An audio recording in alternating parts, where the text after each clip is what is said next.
चीन में बढ़ते कोरोना संक्रमण के मामलों का असर सियासी रूप से भारत में भी दिखने लगा है।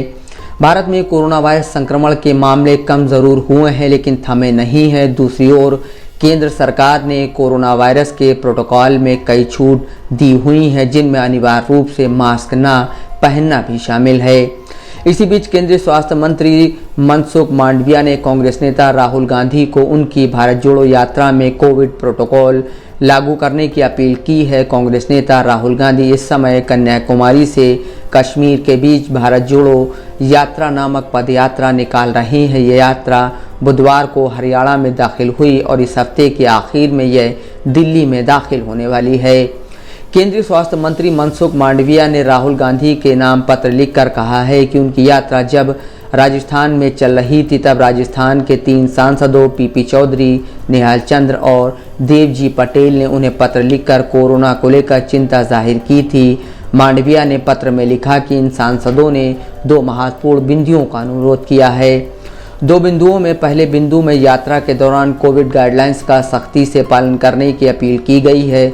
इनमें मास्क और सैनिटाइजर का इस्तेमाल करने और सिर्फ कोविड वैक्सीनेटेड लोगों को ही यात्रा में भाग लेने के लिए कहा गया है। साथ ही कहा गया है कि यात्रा से पहले और इसके बाद इसमें शामिल लोगों को आइसोलेट किया जाए।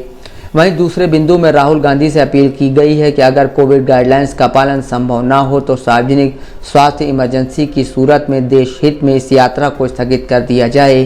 अंत में मनसुख मांडविया ने अपील की है कि सांसदों के इन 2 बिंदुओं पर तुरंत ही कार्रवाई की जाए।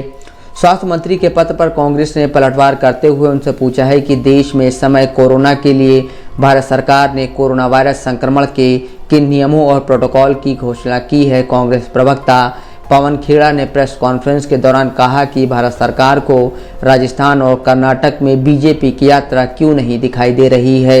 उन्होंने कहा, क्या इस तरह का पत्र राजस्थान में बीजेपी के अध्यक्ष सतीश पूनिया को भेजा गया है क्योंकि वो जन आक्रोश यात्रा निकाल रहे हैं? क्या इस तरह का पत्र कर्नाटक बीजेपी को भी भेजा गया है जो इसी तरह की यात्रा निकाल रही है?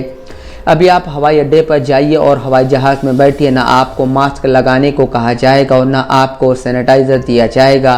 क्या भारत सरकार ने नियमों और प्रोटोकॉल की कोई घोषणा की है? क्या संसद का सत्र स्थगित कर दिया गया है? क्या भारत सरकार को सिर्फ राहुल गांधी, कांग्रेस और भारत जोड़ो यात्रा ही दिख रही है? उन्हें कोई यात्रा नहीं दिख रही है।